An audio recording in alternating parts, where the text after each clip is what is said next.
Hello. Hello. How is everybody doing today?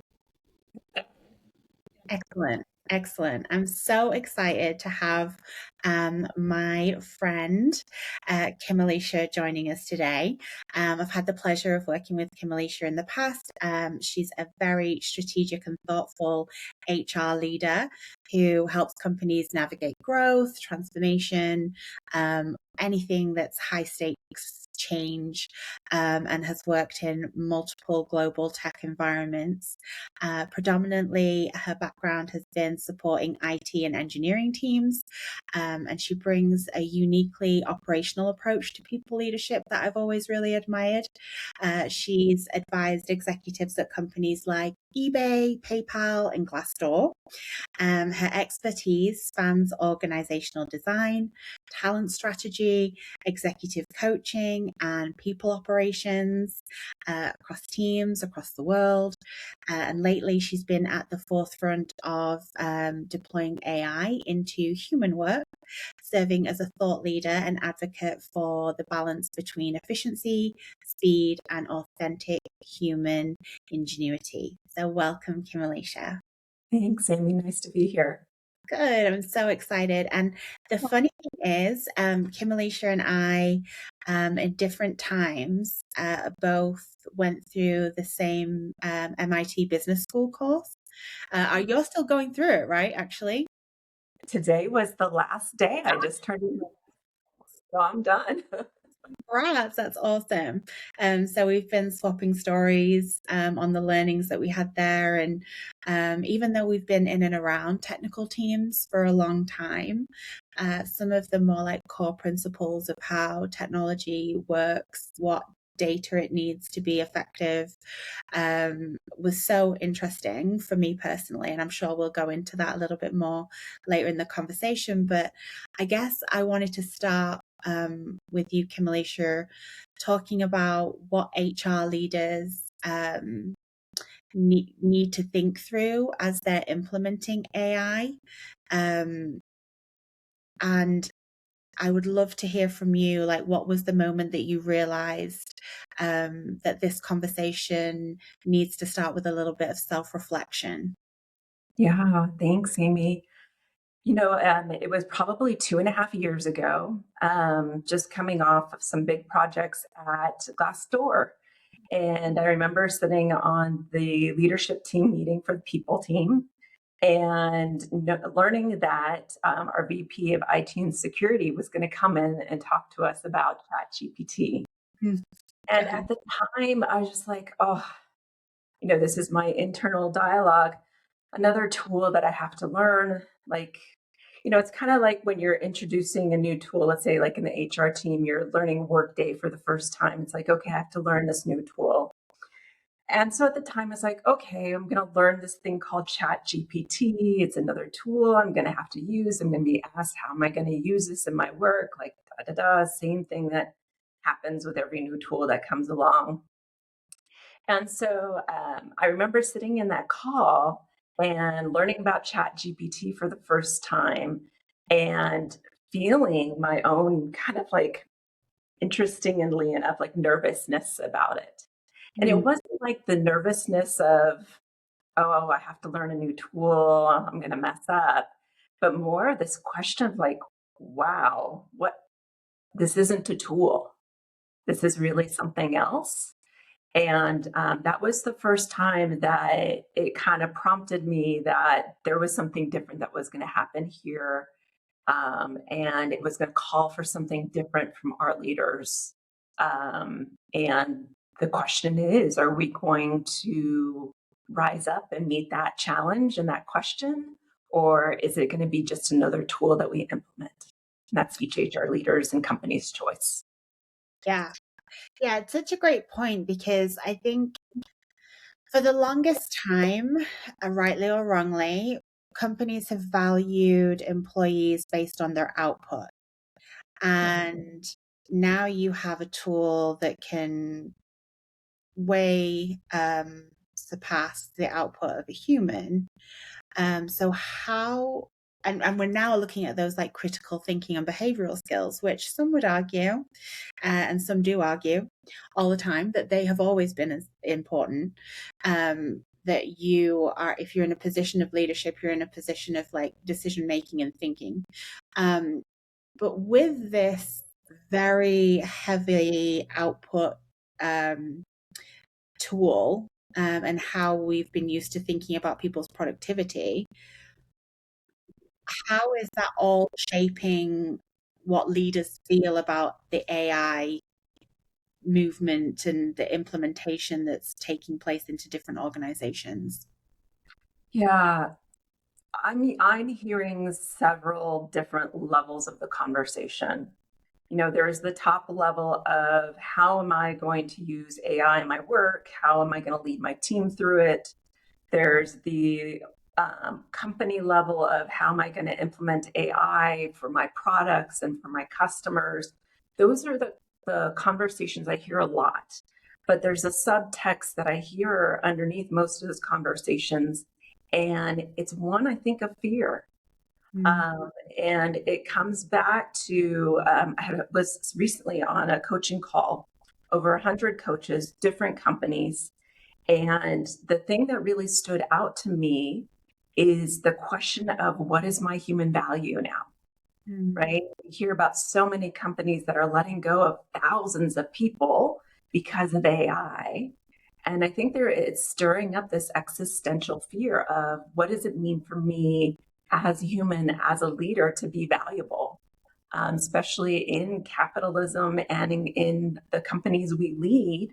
We're usually looking at profit. That's our, EBITDA is the golden standard, right? And it has me thinking about this existential fear, I think, that is under these conversations of, are we stopping to really understand before we get into strategy and how we use this tool? Are we really thinking about what is human, uniquely human, that adds context to our work, to our company, right? If I look at a company like Glassdoor, where we were both at most recently, I think a lot of that human texture was around the values that we had and how we work together. There's something very real of walking into an office and seeing your company's colors and values and how people are seating together, that really forms kind of that human texture.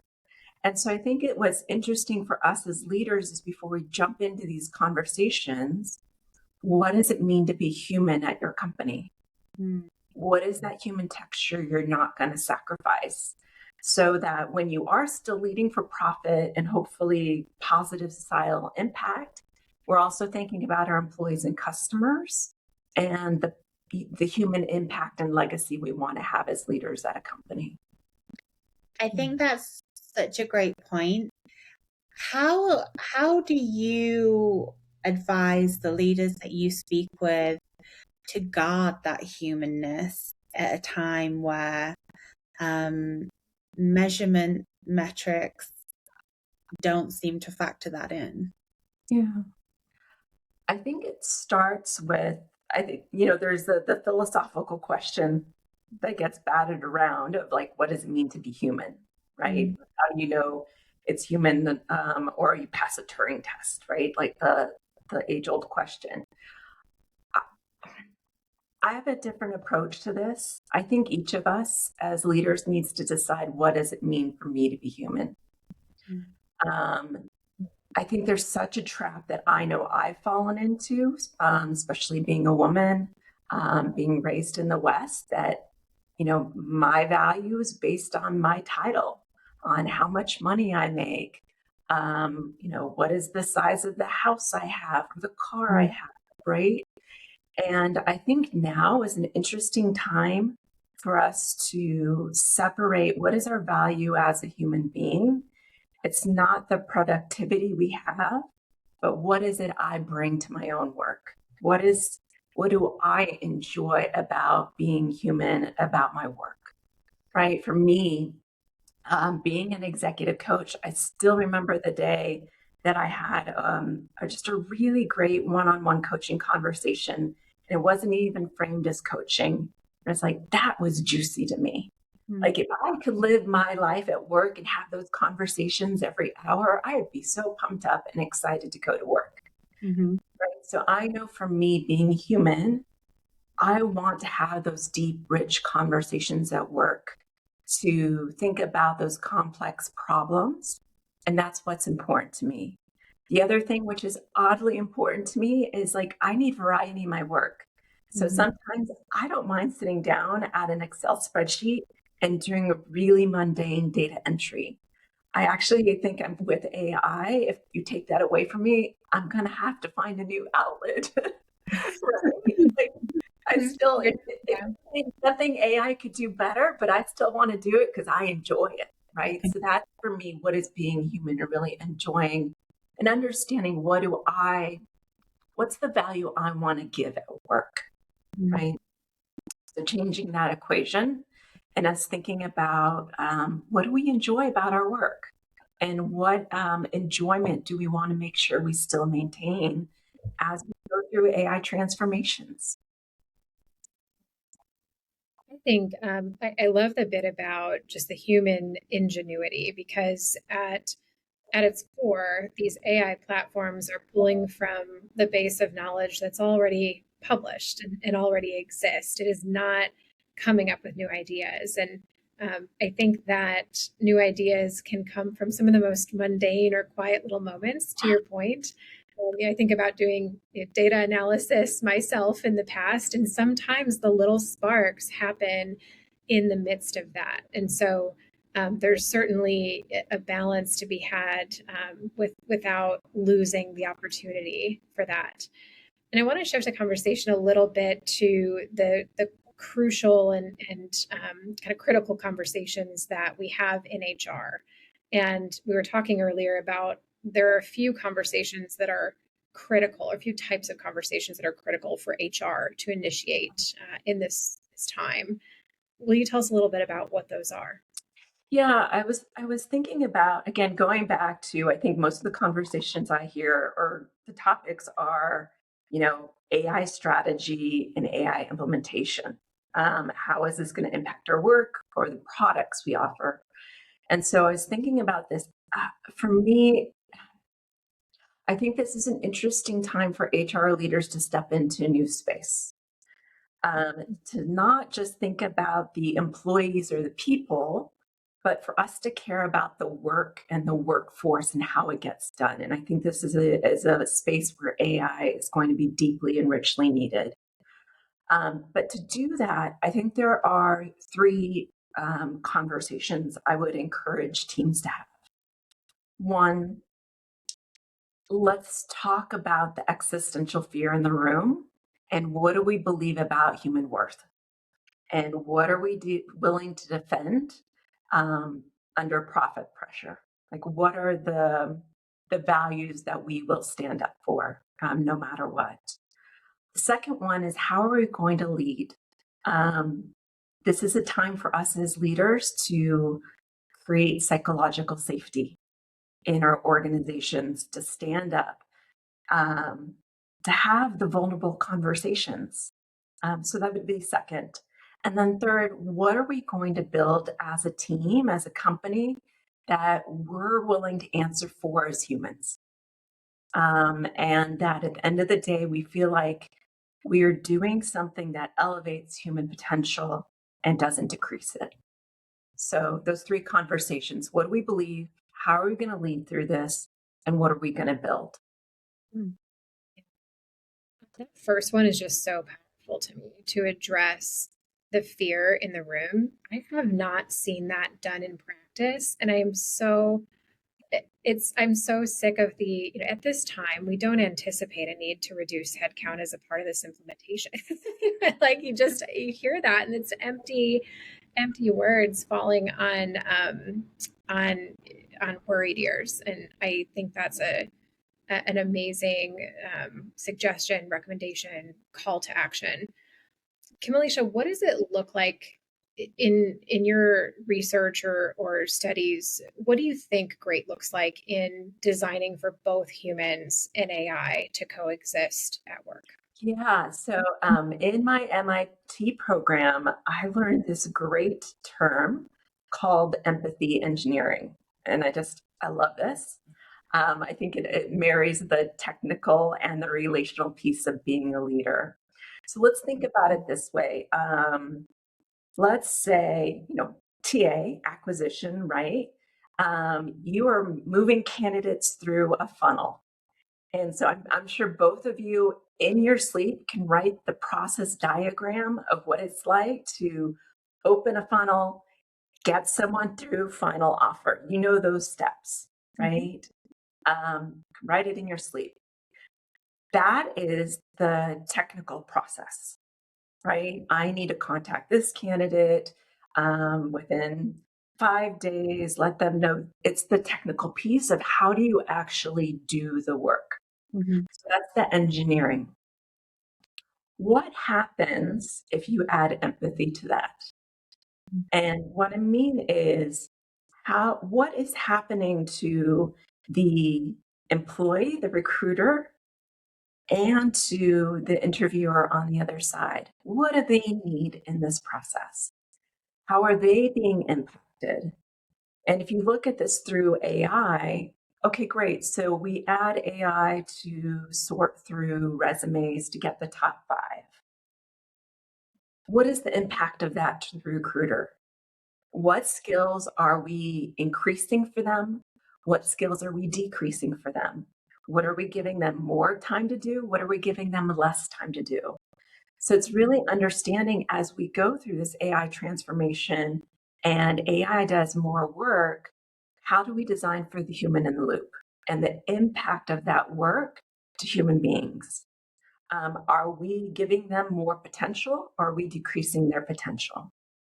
So I think that's one of the most valuable things that I learned through this MIT program is thinking about both sides as we go through AI of like, what's the human in the loop and what's the AI? And there's so much logic to that. When I think about concept of human productivity, people are more productive when they feel engaged, valued, supported. Yeah. And you mentioned earlier, Kim-Elisha, about psychological safety. I want to spend a little bit more time on that. What are some practical ways that you think leaders can build psychological safety and upskilling pathways that keep their people engaged rather than threatened by AI? Yeah. So the term psychological safety, so people know, it was termed by Amy Edmondson. And it's this shared belief among team members that we create spaces for interpersonal risk to be taken. It's safe to speak up. It's safe to ask questions, to report mistakes, to propose new ideas, and not to be scared that you're going to be punished for it, like you're not going to get promoted or you're going to be humiliated afterwards, right? So I think about psychological safety in this time of AI, especially as leaders. We can't promise that we're not going to lay off roles, right? Work changes. So we can't promise job safety. I think no longer can we promise even job comfort. There's just too much that is changing, both personally, I think, for people in this day and age, and then on the world context and locally. I mean, each nation has their own troubles they're going through, and then on the world stage. So in this context, what as we as human beings, how can we create safety for one another? And I think as leaders, we can do this by one, acknowledging that it is unsafe. And where we can, being able to share and communicate, how are we doing? Being willing as leader to say, hey, I did this thing with AI and I screwed up. It didn't give me what I wanted, right? I created this process and I was hoping it would give me 5 times the better candidates. And I designed something incomplete and it didn't work out the way I wanted to. It was a mistake. But I've learned, and this is what I'm going to do differently, right? I think that's one of the biggest ways that leaders can show up is share this journey, because honestly, we do not know the answers right now. Right? Like, and I think that's one of the traps of being a leader is we're often looked at, you have the answers, you know where we're going. And like, if we look back just 6, 7 years ago at COVID, we didn't know, but we figured it out. Mhm. And I think it's the same thing for AI transformation now. We don't know, but we're going to figure it out. But can we be vulnerable as we do it and at least share what we can with employees? I think another way of psychological safety is how much transparency are you willing to share with your team about what's going on? If there is an AI transformation, are you willing to even share that it's happening? Or is it something that's happening in a closed room somewhere and there's conversations happening, right? I think employees are sensitive to those types of conversations. So I think creating psychological safety is probably different every company, but it does come down to what are you willing to acknowledge is going on as far as existential fear in your workforce? And are you willing to at least talk about it and not sweep it under the rug and just talk about AI strategy? I think that's so valuable. And sorry, I just have a quick thought that popped into my head that I wanted to get your perspective on. So I am a big fan of transparency. You know, if things are changing or things are in the works, I believe, you know, there's a level of honesty that we owe our employee population to prepare them, one, and, you know, help them understand the bigger picture. Like, I think that's just important in general. Now, when the conversation is, okay, so as an organization, this particular leadership team are looking to decrease headcount by implementing AI to take some of these tasks off of a human. What I'm sensing is that the nervousness around sharing that is that, oh, we don't want to upset somebody, or we don't want them to leave before we're ready to push them out, or whatever that might be. And I get it. And I think I think either way is okay, right? Because like every company is different and they're going to decide the level of transparency that they want. I'm curious what you think, because I personally feel like the honest approach and being transparent around, look, this is our goal as an organization, you know, rather than the goal being, we're going to implement AI. So generic, like for what? Like what's the business goal? You know, so if they were truly honest, like, okay, our goal is, I mean, and I think most people are smart enough to realize that the goal is increase your profits. But what does that mean in the organization that you're in? Should they, so this is a very long way of asking you this question, should they give them that level of transparency? Is that the right thing to do from a human approach? Or is it so unknown and risky that saying nothing is actually a plan and not an avoidance tactic? Yeah. Okay. A lot to unpack there, Amy. I love it. I think you hit on it in your own opening of the question. When I hear we need to decrease headcount, I pause in my internal dialogue as I'm listening and I think, okay, we're approaching AI as a tool, right? AI really, if a company wants to use this correctly, it's a transformation.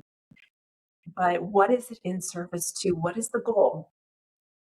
Right? If I'm implementing AI as a tool to decrease headcount, that's not a company that is going to get the true transformation and really understand AI for the long term.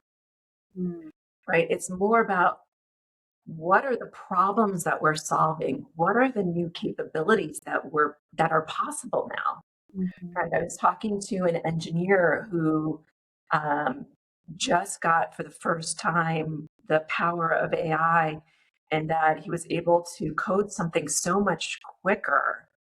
It allowed him to step back and have more time to really think about what is the intent in the architecture.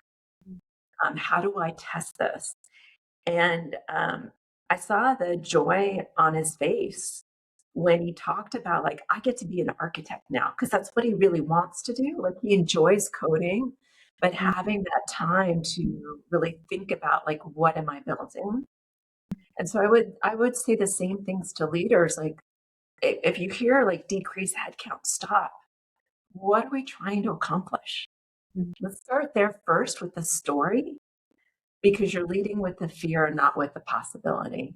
Maybe it still is like the answer is we can decrease headcount.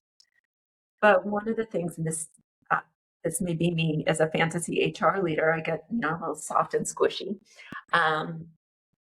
Before we decrease the headcount, is there something else we can do with that headcount?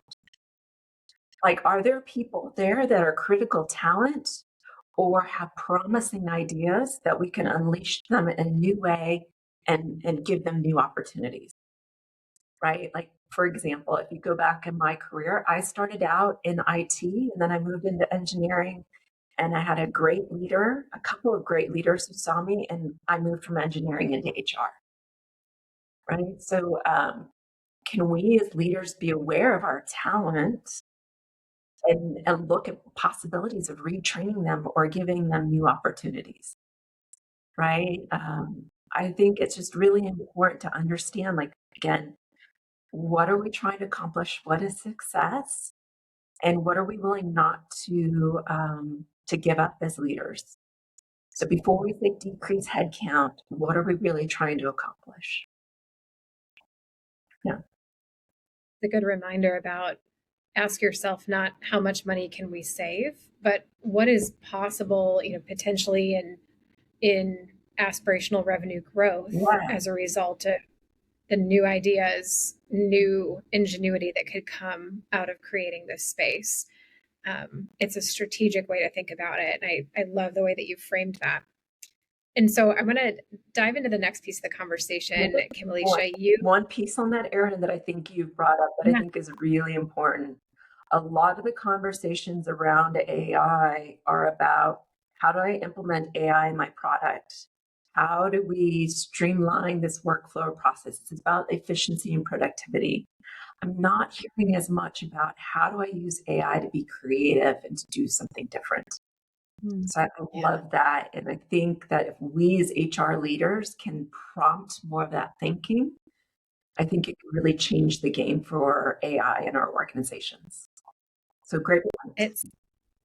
It's the next phase. In our own internal conversations at Strativus, it's all about how can we leverage this to scale, not how do we leverage this just to go faster at what we're already doing today. That's a given. If you're not already doing that, you're behind in any context, really.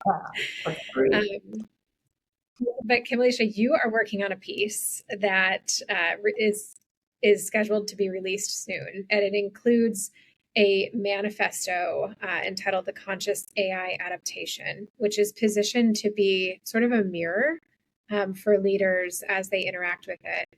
Tell us a little bit about that, and also what do you hope that leaders see in the mirror? Yeah. So I'm finishing this MIT program that's all about driving business value for AI. And we had a great module that talked about human in the loop. And it really got me thinking about, and it coincided at the same time as this coaching conversation and just a lot of fear in the room about AI. And it had me start to think about, how do we use this time as a disruptor to no longer define our personal value with the value we give at work, to change that value conversation. What is the value I want to give, not versus what is the value that's given to me? And I started to think also about the conscious company movement. And I started to think about if I was, and this is again, I do this sometimes, if I was in an ideal world and I was able to, how would I want to use this time to introduce and to use AI to really transform the workplace consciously? I started to think about the times that we as human beings, we create such beautiful work. But then because of our own goals of it, it gets twisted. Most recently, I've been thinking about social media and the internet. You know, if you go back to the 1980s, the internet was a bulletin board system where people would dial up and connect with others about a topic they were interested in, right? 10, 15 years later, we have Facebook, which started with connection, but then they figured out a way to monetize connection. And the like button was born. And now we have this whole era of social media content creators as a work title, influencer, right? So just thinking about that evolution and what's happened. So there's something beautiful about connecting on a bulletin board, that human texture, and now where Facebook is. And realizing that there are leaders in rooms right now that are the very early conversations that are navigating the same questions I would imagine Facebook leaders did at one point. And so I created a manifesto that was on the structure of what do we believe, how are we going to lead, and what are we going to create, as almost a provocation for leaders to think about what will they hold to for their own legacy as they lead at companies. So the manifesto is high, it's challenging. And the important part isn't that someone signs up for the manifesto. The important part is that we as leaders do our own thinking first and come up with our own manifesto about how we want to show up at this time. I think it's a really pivotal, and amazing time to be an HR leader. And if we come to terms with our own fear and safety, that we can really stand up and lead something new and beautiful. We were in a recent recording with another guest and talking about just the intention or the purpose that you bring to your life and what's at risk if you allow yourself to sort of float through your life without being intentional about that. And it comes to mind here in this moment, in that, you know, your call to action, it sounds like, is almost, you know, for people to kind of pick their heads up and to stop just pacing along with what the, you know, whatever's on the AI roadmap, right? And whatever they're getting maybe rewarded for in the moment, small productivity gains, or however we're measuring this, and to think about their impact long term and the choices that they're making. It's bigger than I think people maybe realize in their own seats. Exactly, Erin. I mean, yeah, using this as an opportunity to really define the next chapter and not just be a project or a tool, and to think about it with intention about how do you want to lead, what do you want to create, what's the legacy and the impact of your company going to be. Yeah. So especially for HR teams, I would love your perspective on that. What does leading consciously actually look like and feel like in practice? I would love for HR leaders right now to stand up and to have the hard conversations, right? For example, just going back to this, the meeting that I was in with the 100 coaches. What if every coach stopped the conversation? What if every HR leader stopped the conversation when there's fear in the room and talked about the elephant in the room? Right? What if we consciously take responsibility and accountability for that fear and make different decisions? I mean, have most of us come to understand our own fear of AI and be comfortable with that before we rush off and do something? Right. And so I think the possibility for leaders right now, for us to really stop, what is the legacy of the company we're creating? What is the impact we want on our customers, on our employees? And how do we want to lead today? Let's have the conversation about, what do we believe? What are we willing to sacrifice or not? How are we going to lead through this? Are we going to be transparent? How can we create psychological safety? Let's talk about how we're not creating psychological safety. And then last, what we're building, will we stand up and be responsible and accountable for it? And just having those hard conversations. I don't know that these conversations would take a lot of time, but it's stopping to have that along the way, making sure that what we're building, we can defend, right? One of my concerns about AI is we as human beings are creating it. We're creating our own mirror and we're training AI. So what are we training? Are we training AI? This is going to be mundane, but like that red is beautiful and black is ugly, right? Or that coffee is better than tea. I'm being very mundane about this, but like, you know, we have the responsibility as we build a process. What is the governance in the end? How are we going to test that this process actually delivered us more diverse candidates versus more candidates that just look like me? And so I think HR leaders, as we're going through this, having those questions in mind and really tuning to the governance and the responsibility and accountability of what we're building. There's so much context that I don't know if you could ever download all of it, every possible shred of context into a model. That's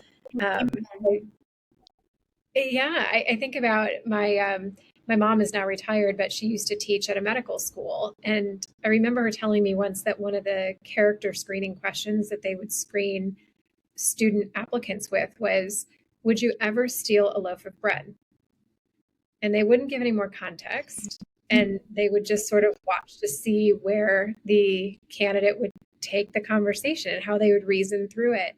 And I think about scenario that's such, to your point, it's such a mundane or basic abstract thought, but scenarios that require context. How could we possibly replace a human in all of those? I think that goes back to empathy engineering, is really understanding, where do we value the human in this process? What's that? I come back to this word. I love these words. What's the human texture? There is a book I read in graduate school that I've been coming back to recently. It's by Peter Block.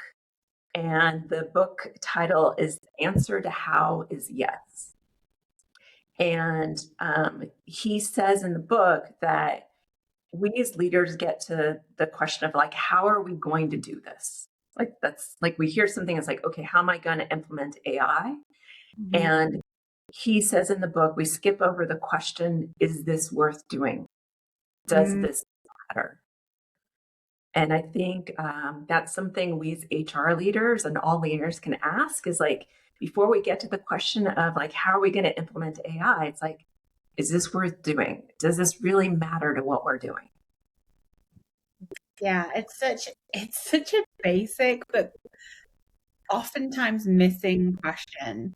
I've definitely seen people build an AI solution that made the process longer than just what it was before. And like, yes, I get it. Okay, like you've weaved an AI step into the process, but why? Like, just to say that you did? Like, let's remember what we do here. Yeah, it goes back to, what are you trying to accomplish with that process? Right? Yeah. And so AI adoption, Kim-Elisha, I want to shift gears maybe one more time here, can easily map onto existing inequalities. And you alluded to this a couple of times earlier in the conversation. What would you say are some of the new hierarchies or risks that leaders need to be watching for? I think it goes back to this: is what is success? What are we measuring as success? Right. So in my course, there was an example that was it a tenant? They were screening tenants to figure out the best tenant to say yes to for an opening. Well, in that, if I'm screening tenants, I'm probably going to want to get the highest salary. What are all those heuristics, right? Is that what you're really screening for as success? Then you're going to filter out a large portion of the population. Maybe someone missed their rent payment once in the last year. How long are you looking at the payment that's been made? Mm. Like, it's just even thinking about as candidates go through an interview funnel, right? What are you looking for? Are you going to look at, give me all the candidates who have MBAs, because that's my heuristic for success for this role, right? Then you're going to filter out a lot of people who've never gotten MBAs. Well, who are those people who have never gotten MBAs, right? If we statistically look at who is an MBA student, you're going to filter out the rest. So I think what's important is we build these processes being multi-goaled as far as what are we trying to accomplish. Like, yes, we're trying to get the best candidate, but who are we willing not to sacrifice along the way? So maybe there's multiple goals, not just what you accomplish, but there's the other side of the coin. Yeah. I'm not willing for more than 30% of the people who fall out of this profile to be diverse, right? So I think we've got to open our minds to look at success and measure it in different ways now. And even we can ask AI as we're going through this, if I'm trying to be a conscious leader and be a diverse leader and bring on diverse ideas, how do I make sure I do this in this process? Yeah. Right. It's a really important part about, the equality of it all, like it's a big unknown, I think, at this precise moment in time. And I wonder, from your perspective, Kim-Elisha, what are the implications on workforce divides when you think about knowledge workers, as is the framing now, and more frontline workers? Like, what's the split there, and what do we possibly think the implications could be?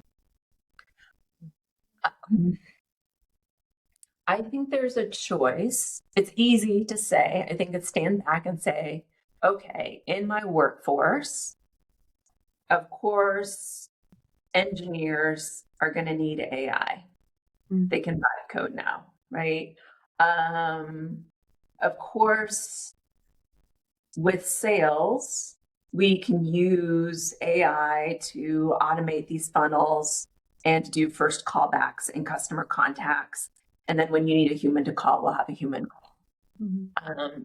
So what if we don't make those generalizations and decide that across the workforce, no matter the role, that we're going to teach artificial general intelligence and be able to give that skill to everyone and show them examples, invite them in to see how AI could change their role, right? And maybe help them find those own solutions to work with their managers.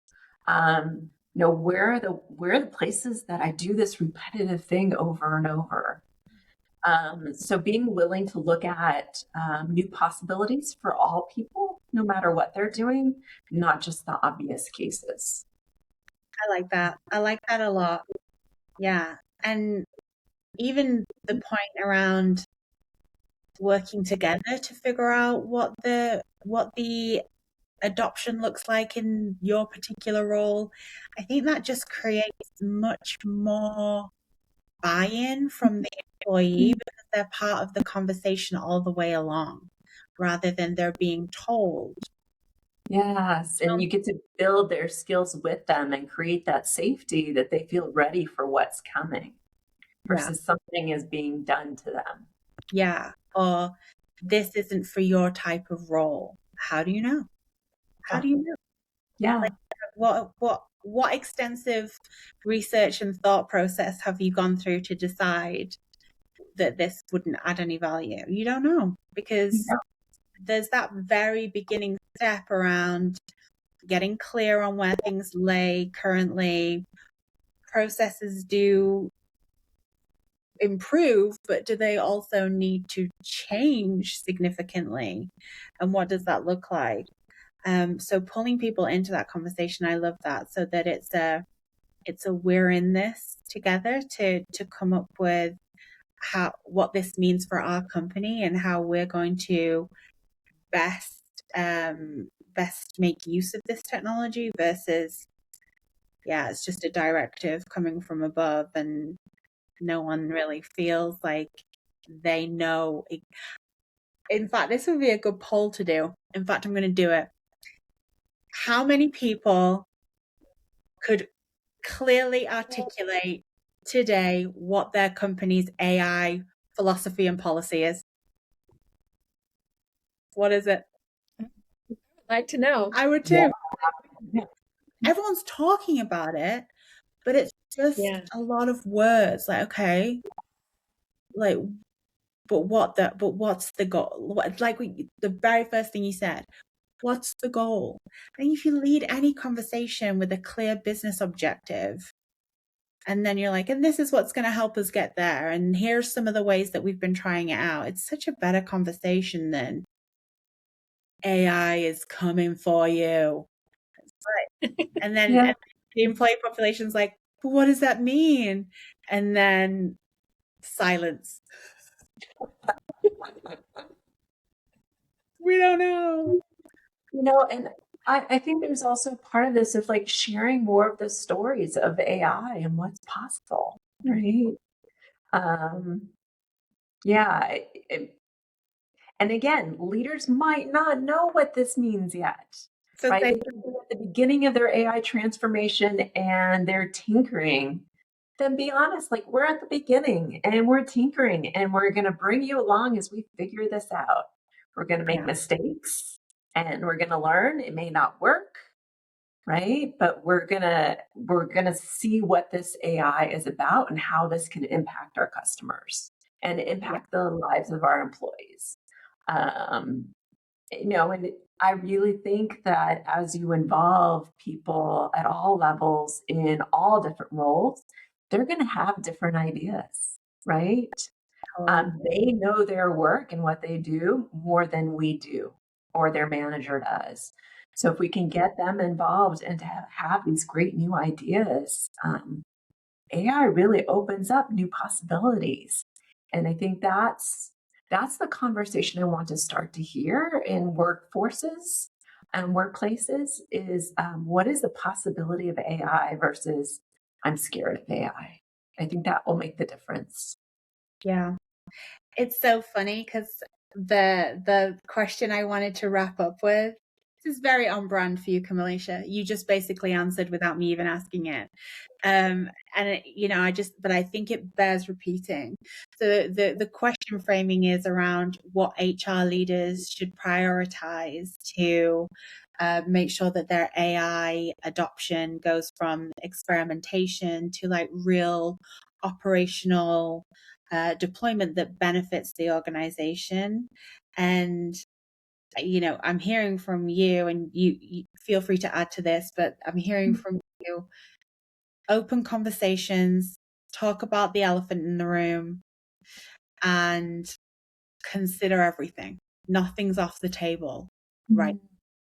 And so, yeah, like how I think that's I think it's very valuable. I think bringing everybody along with you is key to being successful. Is there anything else, just on that very brief wrap up that I gave, that you would add for HR leaders to be thinking about right now? Yeah, I would say the parting advice I have for HR leaders and leaders in general, right? I think we often we feel the weight of the responsibility that we hold. Um, how do we hold that responsibility but without the fear? Mm. Another person I've been drawn to recently is Pema Chodron. She's a Tibetan Buddhist. And she has a lot that she talks about being comfortable with the feeling of uncertainty. Mm. And that in uncertainty, we look for certainty, we look for ground, we look for something that keeps us comfortable. And I think I finally got it in my life. I hate this phrase, the only constant is change. I'm like, okay, I'm getting it. It's going to change. We had COVID, we had extreme workforce changes, and now we have AI. So, in this time of uncertainty, you're not going to find ground of certainty right now. Mm. So, even in the midst of that uncertainty, tend to your own fear, to your own concerns, so you can really show up for your team. And I think it's more important to be authentic and in integrity than to have the forced answers right now and to walk a talk you don't believe.